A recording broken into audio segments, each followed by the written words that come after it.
kugeuza laana, kugeuza laana, kugeuza laana, kugeuza laana, kugeuza laana.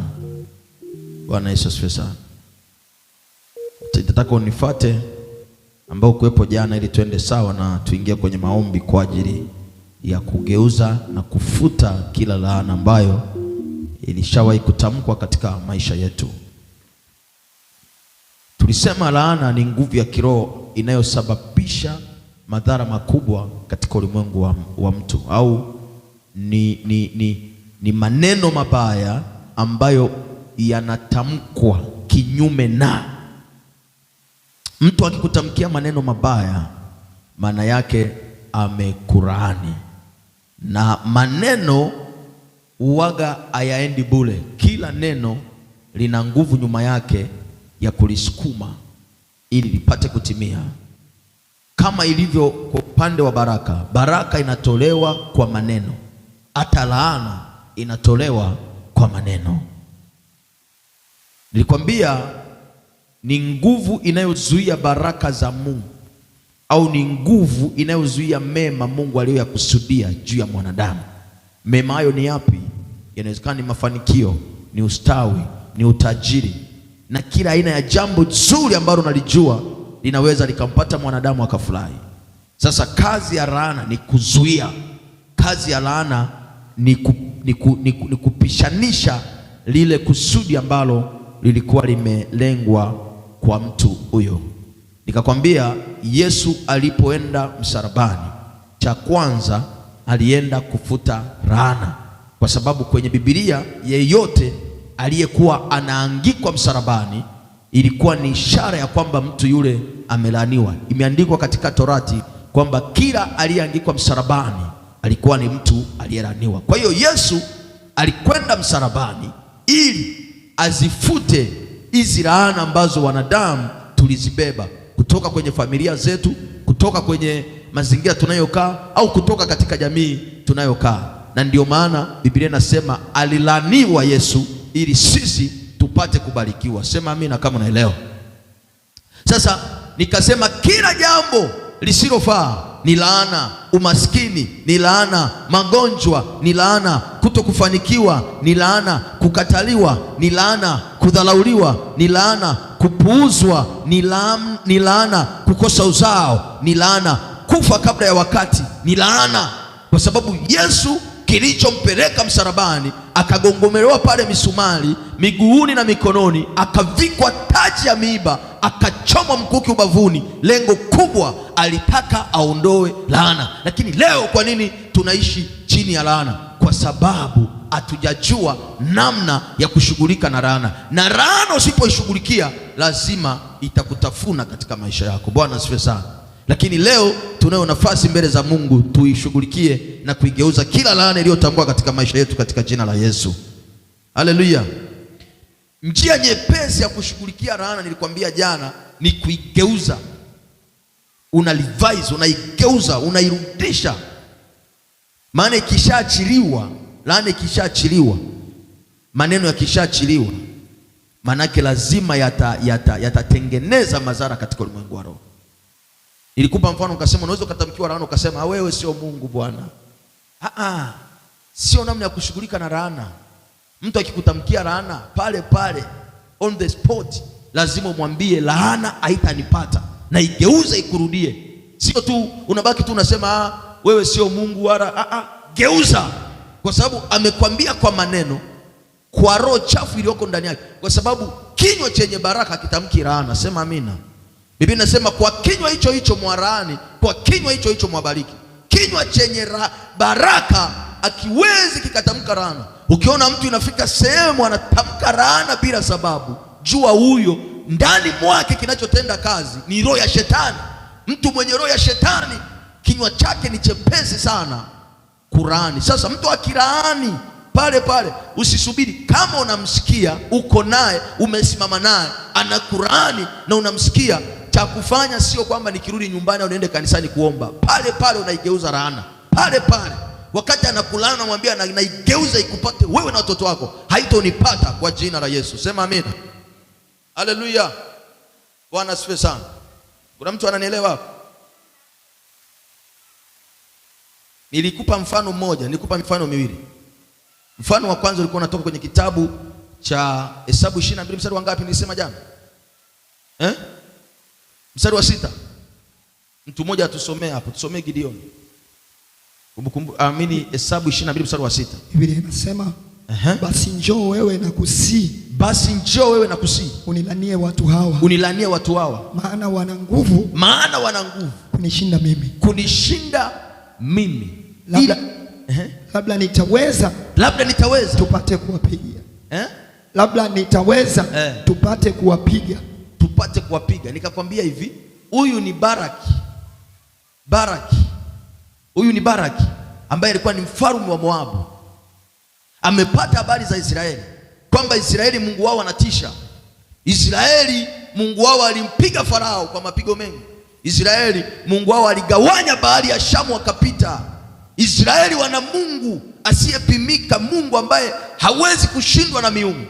Biblia inasema Balaki akamuita Balaam aliyekuwa ni mchawi wa kimataifa. Akikuangalia anajua uwezo wako wa kiroho, akikutazama anajua kesho yako.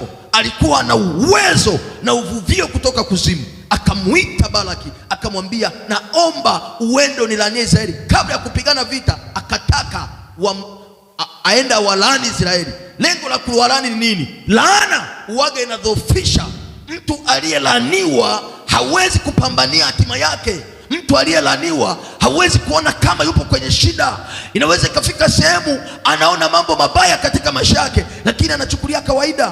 Kwa hiyo akamuita ili aende kuwalaani Israeli. Akishawalaani maana yake watakwenda kuwashinda. Lakini angalia jambo la ajabu Mungu alilolifanya. Jana nikakwambia alipotandika punda Balaamu kwenda kulaani Israeli, punda aligoma kwenda, mara nne anampiga mpaka yule punda akasema, kwa nini unanitenda hivi? Ndio punda Biblia inasema Mungu akafunua kinywa cha punda akamweleza Balaamu ya kwamba hatuwezi kwenda kwa sababu naona malaika amesimama njiani, Mungu hataki twende.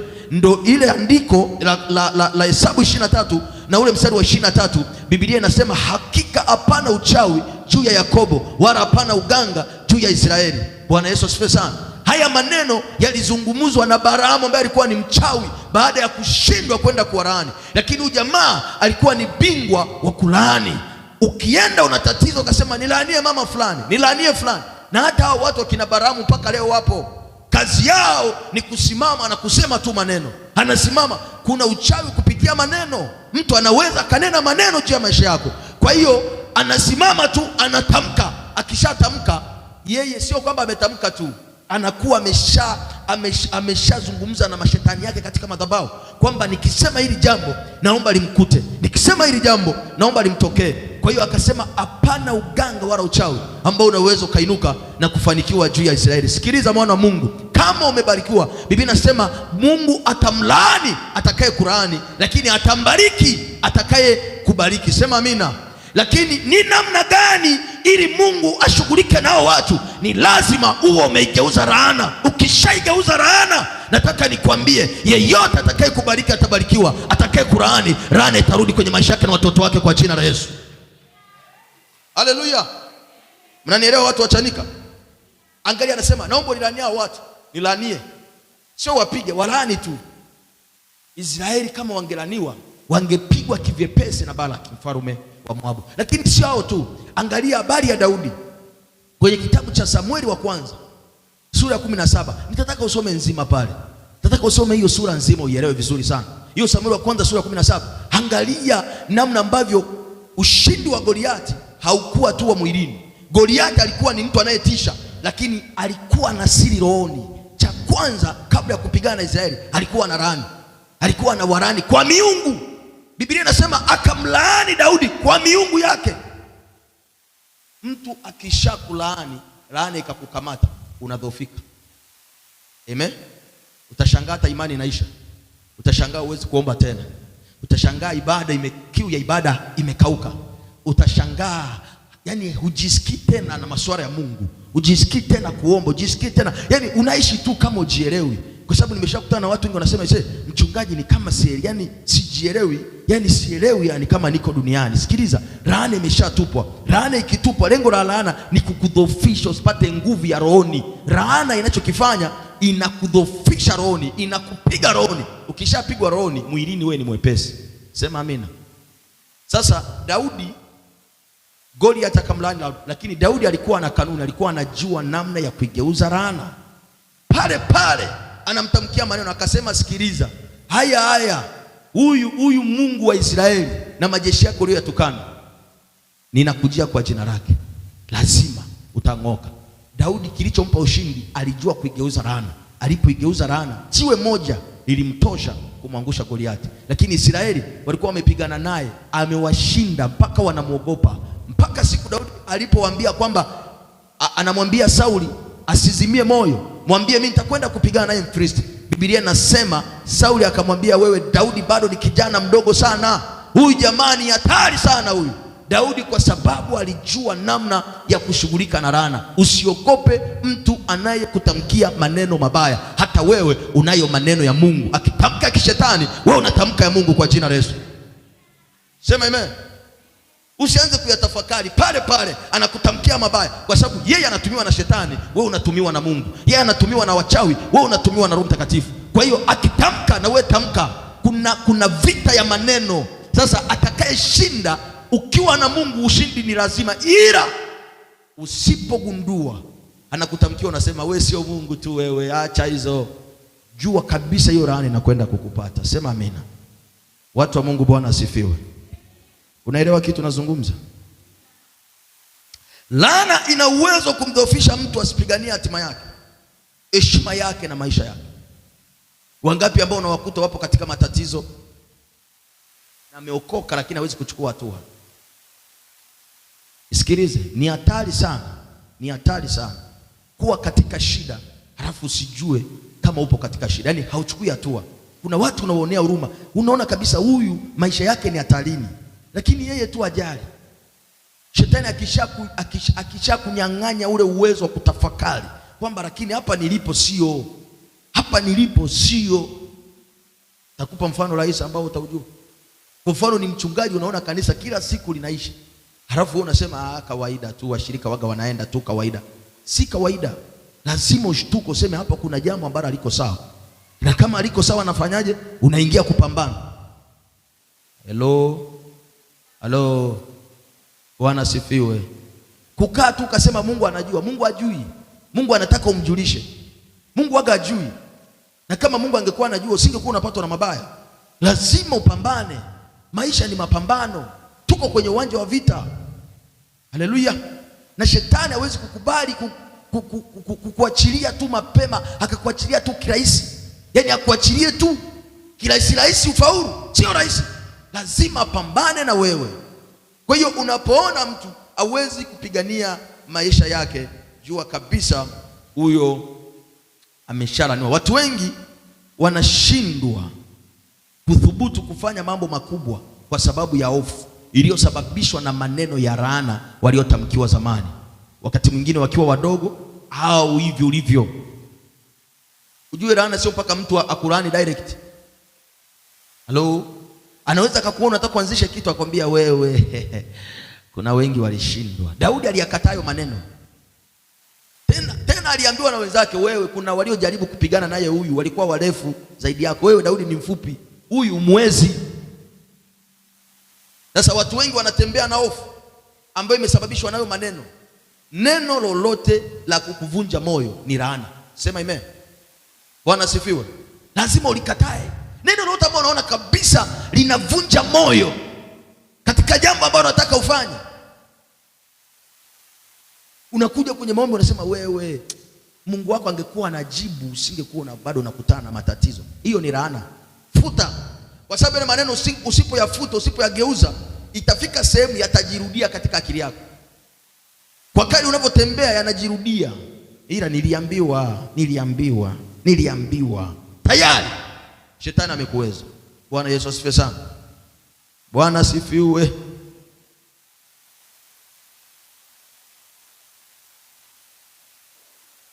Tende mbele kidogo. Bwana Yesu asifiwe sana. Kuna watu hapa ambao mnajua kabisa na mnakumbuka kwamba ulishawahi kutamkiwa maneno mabaya.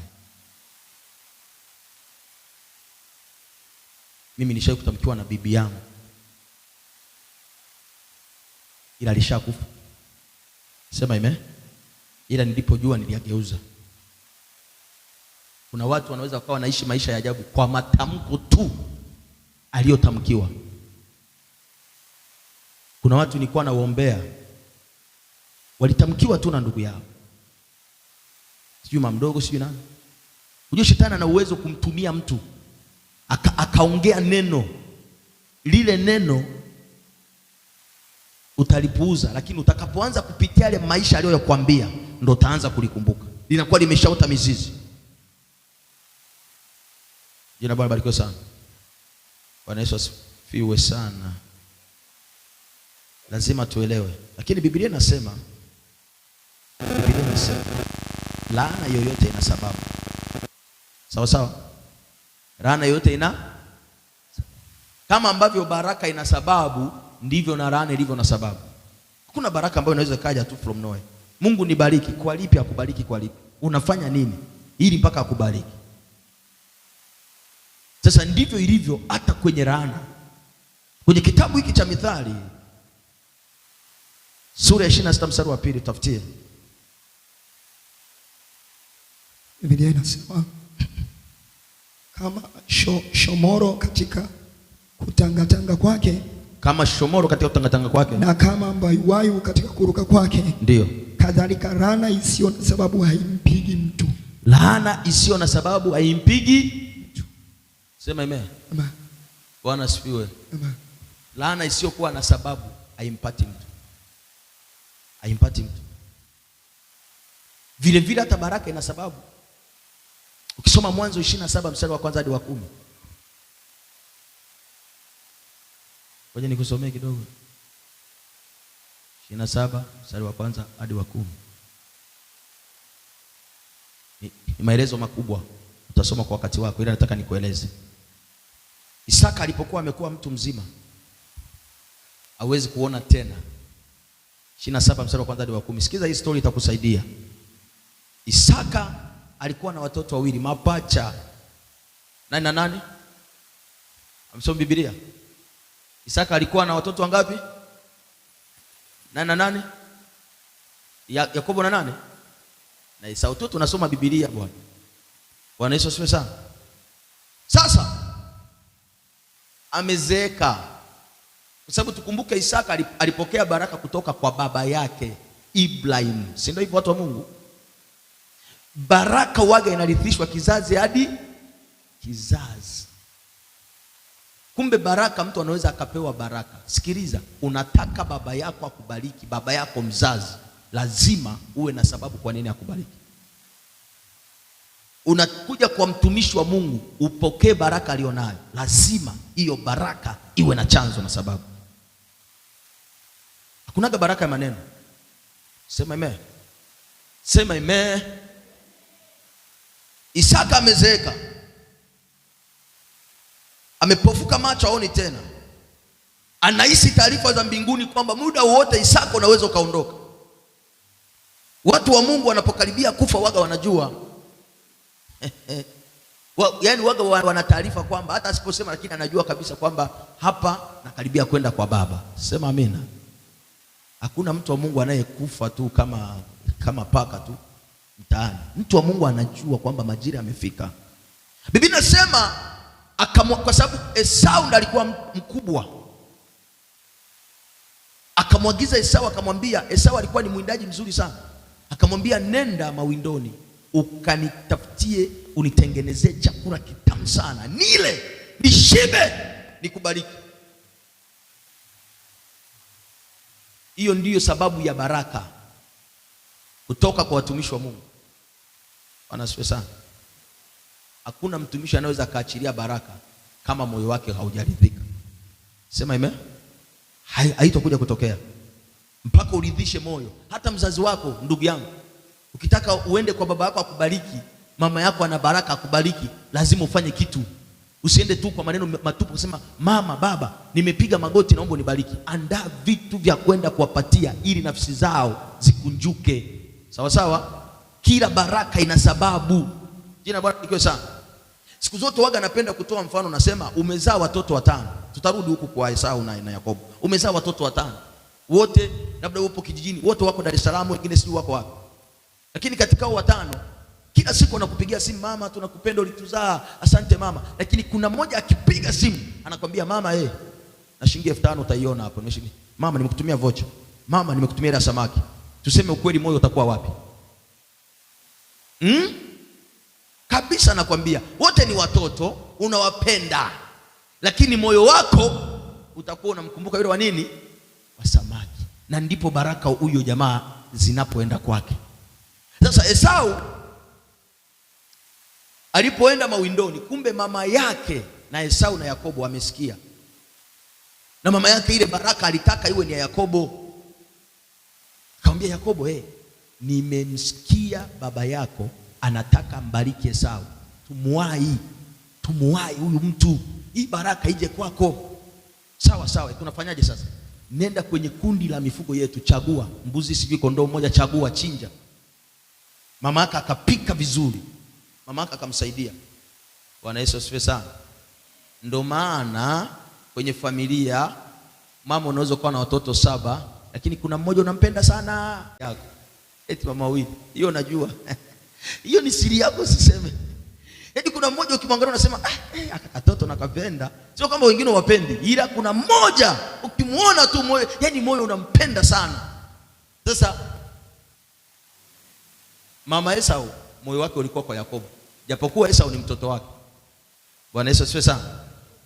Walivyotengeneza, kwa sababu Biblia inasema Esau alikuwa na manyoya mikononi. Nisikilize wewe, nikupe story za Biblia. Wewe usomi? Ana manyoya, yamejaa manyoya. Wakamuwai kabla Esau hajarudi. Akaenda hata mawindo. Babaka akasema, mbona leo umefanikiwa haraka leo? Akasema, baba, yani leo nimeenda na baraka yako, maneno yako ulionitamkia tayari nimefanikiwa. Akasema, njoo sogea hapa, kwa sababu aone. Akamgusa. Akasema, mikono ni ya Esau, lakini sauti mbona ni ya Yakobo? Baraka zinahitaji ujanja. Haleluya. Ukikaa tu umezubaa, baraka zinachukuliwa hivi hivi. Anagusa, anasema mikono ni ya Esau, lakini sauti ni ya Yakobo. Lakini akasema anyway, akala akashiba, akambariki. Baada ya kumbariki, Biblia inasema muda mfupi Esau akarudi. Ndio wale ambao ni wachelewaji kanisani, hawajui namna ya kukurupua baraka, hawajui. Ndio wale ambao wanatoa zaka muda umeenda, umeshapita. Ndio wale ambao wanakula zaka wakati Biblia imesema usile. Sema amen. Haleluya. Bwana asifiwe. Nataka hii kuingie vizuri. Ndio wale ambao mchungaji anakuja siku moja akachukua 10,000 akasema, baba, hii 10,000 ikusaidie vocha. Anazani labda mchungaji anasema alombi mbinguni, inaingia vocha. Alombi mbinguni, gari inajaa mafuta. Alombi mbinguni, ruku inajiweka yenyewe. Sasa Biblia inasema alivyorudi, akamwambia mzee, nimerudi.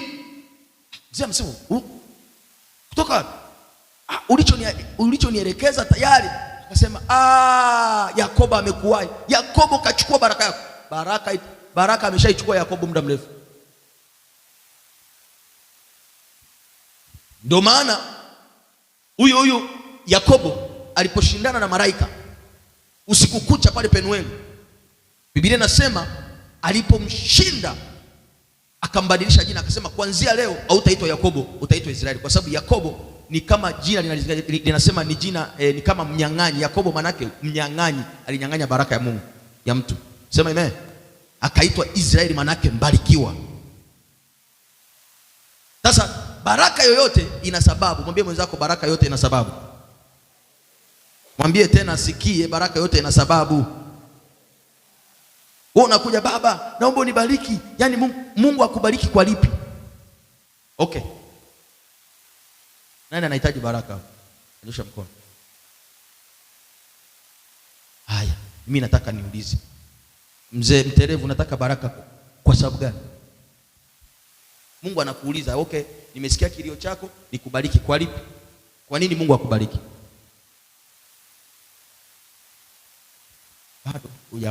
Bado hujamwambia hapo. Kwa nini unahitaji baraka? Kwa nini unahitaji baraka?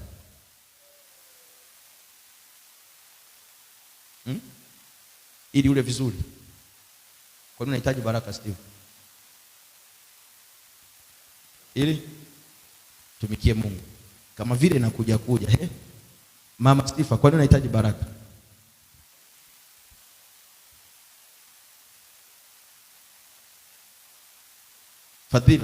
Faudhia, kwa nini unahitaji baraka? Naona sasa Mungu anakubarikije? Lazima uwe na sababu kwa nini unataka baraka. Mungu ndiye ameshuka sasa, mimi ndo Mungu sasa mbele yako. Kwa mfano, Mungu anasema nimeshuka kutoka mbinguni, niko hapa, sema shida yako. Baba anahitaji baraka ili nijenge, anakupiga mkasi, hakuna. Ili ninunue gari, hakuna. Kwa nini unataka baraka? Eti Agripina, unataka baraka? Hamna sababu. Hamna sababu Kumbe leo tu ni kuomba maombi ya laana tu. Ama wewe, kwa nini unataka baraka?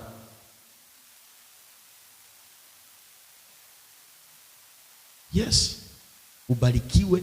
Sikiliza, unapoenda mbele za Mungu ukamwambia Mungu, naomba unibariki, toa na sababu. Nataka nikufundisha haya maombi ambayo ukiyaomba utaona Mungu anafungua milango. Sema amen. Nishawahi kukufundisha baraka, hakikisha hiyo inacheza hizo. Sawa? Bado inacheza? Isipocheza jua tayari sauti yenu. Iko hivi. Nishawahi kufundisha maombi ya nadhiri. Unaweza kumwambia Mungu, nibariki, naomba baraka ili nikununulie vyombo vya muziki. Hiyo ni baraka ambayo ina sababu. Mungu, nibariki ili nisaidie watoto yatima wasiojiweza. Ni baraka ambayo ina sababu. Ila sio kwamba Mungu nibariki nile nyama kila siku. Mungu hayo maombi asikiaje. Mungu nibariki ili majirani wajue kwamba yani wakome. Yule kuna mtu anaweza kuomba hiyo maombi. Wala nitukana, nataka wakomeshe Mungu wangu. Mungu hawezi kukubariki ili wakomeshe majirani. Sema amen. Bwana asifiwe. Kwa hiyo Esau akakosa baraka.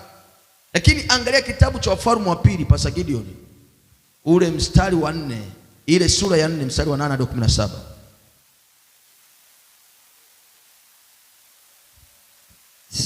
Biblia inasema, Wafalme wa pili sura ya 4 mstari wa 8. Hata ikawa siku moja Elisha alikwenda Shunemu. Okay. Shunemu. Unasoma Biblia wapi? Biblia kwenye simu?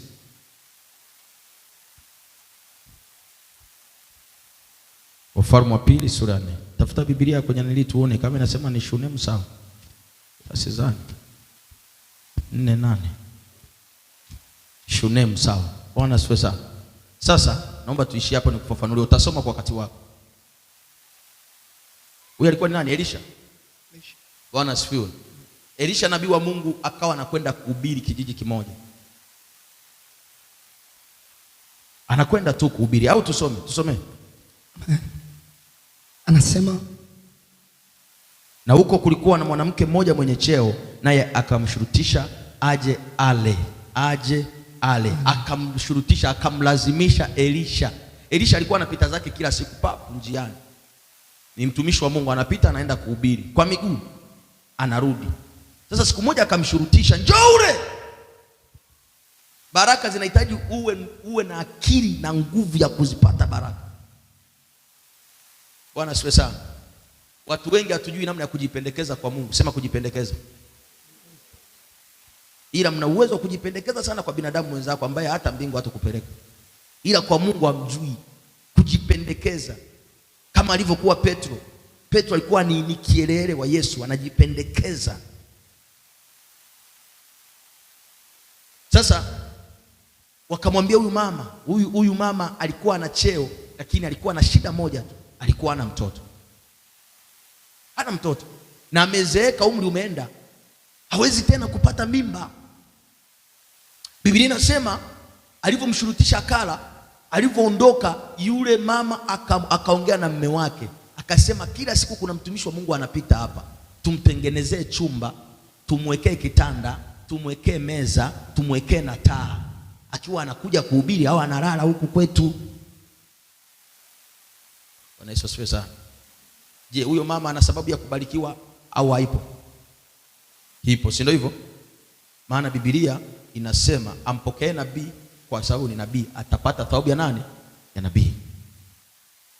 Elisha akawa anakuja kweli, akalala akawatunza. Elisha alivyomaliza mission, alivyomaliza mahubiri yake katika kile kijiji, katika ule mji, akamtuma Gehazi, akasema nendo mwambie huyu mama ametuhudumia siku zote, nendo mwambie ana shida gani, ana sababu ya kubarikiwa, ana sababu ya Mungu kumbariki. Wakati mwingine tunalalamika, kwa nini Mungu hatubariki? Anakubariki kwa lipi we mama yangu wewe? Anakubariki kwa lipi? Nini umefanya mbele za Mungu? Mwingine atasema ujue mtumishi, Mungu anajua sina hela. Hapana. Bwana asifiwe. Yule mama akamwambia yule Gehazi, msaidizi wa Elisha, akamwambia mimi hapa nilipo sina mtoto.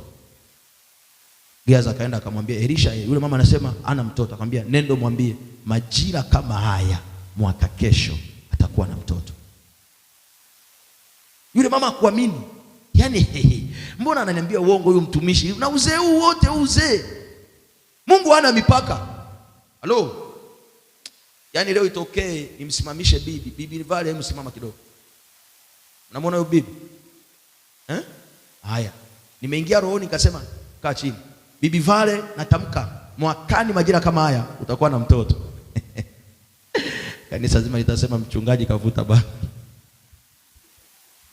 Litasema mchungaji kaanza. Huyu bibi alipozeka. Hizo ni akili za kibinadamu. Na ndio maana Biblia inasema mawazo ya Mungu sio kama mawazo yetu. Njia za Mungu sio kama njia zetu. Wewe ambapo unasema nimezeeka, ndipo Mungu anasema sasa huu ni wakati wa kukubariki. Unaposema nimechoka, ndipo Mungu anasema nakuja huko na pamoja na uchovu wako, lakini lazima ubarikiwe. Sema amen. Yule mama akacheka sana, lakini yule mama ulipofika muda akapata mtoto wa kiume sawasawa na neno la Elisha. Kwa nini ilikuwa hivyo? Kwa sababu ile baraka ya uzao ilikuwa na chanzo, ilikuwa na sababu. Unataka Mungu akuponye, lete sababu kwa nini Mungu akuponye. Unataka Mungu akupe nyumba yako, kiwanja chako, lete sababu mbele za Mungu. Mungu nifanyie hivi. Mungu akitazama anaona kweli una kila sababu ya kumuomba ili akupatie vile. Bwana asifiwe sana. Unataka nini mbele za Mungu? Hiyo ni siri yako. Ila je, unayo sababu? Unayo sababu? Bwana Yesu asifiwe sana. Yesu akubariki. Daudi kama mtu mwenye ufahamu, tutaishia hapa, wa mambo ya rohoni, hakuwahi kuruhusu matamko ya laana dhidi yake, aliyakeuza. Soma Zaburi 35 mstari wa 7 Pastor Gideon. Zaburi 35 mstari wa 7. Biblia inasema maana bila sababu wamenifichia wavu. Maana bila sababu wamenifichia wavu. Bila sababu wameichimbia shimo nafsi yangu. Bila sababu wamenichimbia shimo na nini? Nafsi yangu. Uharibifu na umpate kwa ghafla. Uharibifu na uwapate wao. Yaani Daudi hajawahi kukubali. Sema amen. Kwenye maisha yako usikubali mabaya ya kujia kiovyo ovyo kwa jina la Yesu. Lazima uwe ni mbabe wa Yesu. Linapotokea unashughulika nalo. Daudi hajawahi kukubali. Yaani Daudi hakubali tu. Anasema uharibifu na uwapate ghafla wale waliofanyaje? Waliomchimbia shimo nafsi yake. Bwana Yesu asifiwe sana. Hebu ruka mstari wa 15. Hiyo sura. Mstari wa 15 Biblia inasema lakini nikijikwaa hufurahi na kukusanyana. Nikijikwaa hufurahi na kukusanyana. Walinikusanyikia watu ovyo nisiowajua. Wananipapula wala hawakomi. 16 kama wenye mzaa wakikufuru kalamuni wananisagia meno. Bwana, hata lini utatazama uiokoe nafsi yangu na maharabu yao na mpenzi wangu na wana simba? Bwana asifiwe. Daudi hajawahi kukubali. Anamwambia Mungu, pamoja na yote lakini Mungu, lini unanitazama? Usirizike katika shida unayopitia. Bwana Yesu asifiwe sana. Usirizike na shetani asikudanganye akafika sehemu akakwambia ndivyo Mungu alivyokupangia. Mungu hajawahi kukupangia vibaya wewe. Hayo ni mambo tu umeyakuta duniani. Mungu hajawahi kukupangia vibaya, nina uhakika. Maana Biblia inasema mawazo anayotuwazia Mungu ni mawazo ya mema ili kutupa tumaini katika nyakati za mwisho. Mungu hajawahi kuwazia mabaya. Sasa isifike sehemu ukalizika katika ile hali unayopitia ukasema ni mapenzi ya Mungu. Hapana. Bwana asifiwe. Hebu soma Mithali 26:27 tumaliza. Biblia inasema katika kitabu cha Mithali 26:27 achimbaye shimo atatumbukia mwenyewe. Achimbaye shimo, manake nini kilitokea? Bwana Yesu asifiwe sana. Amen. Haleluya. Amen. Unaweza kuwa umepangiwa mabaya, lakini yale mabaya ukishayageuza, manake aliyekuwa ameyapanga ndivyo yatakavyomrudia. Achimbaye shimo atatumbukia mwenyewe. Naye abingilishaye jiwe litamrudia. Naye abingilishaye jiwe litamrudia. Bwana asifiwe. Amen. Watu wa Mungu, Bwana asifiwe. Amen. Umeelewa kitu ambacho nimesema? Amen. Tuna maombi hapa kama 6 kabla ya kwenda kukuombea. Lazima tuyaombe yote tena kwa kuimanisha.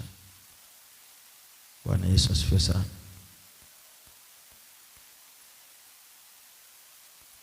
Tusimame.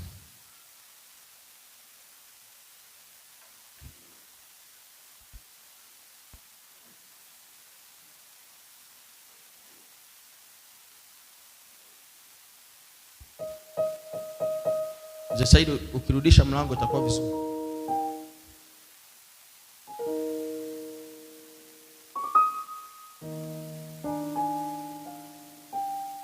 Mzee Said yuko?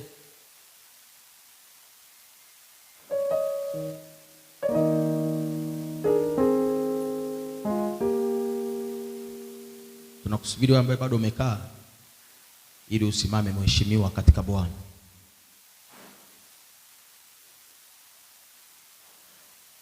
Bwana asifiwe sana.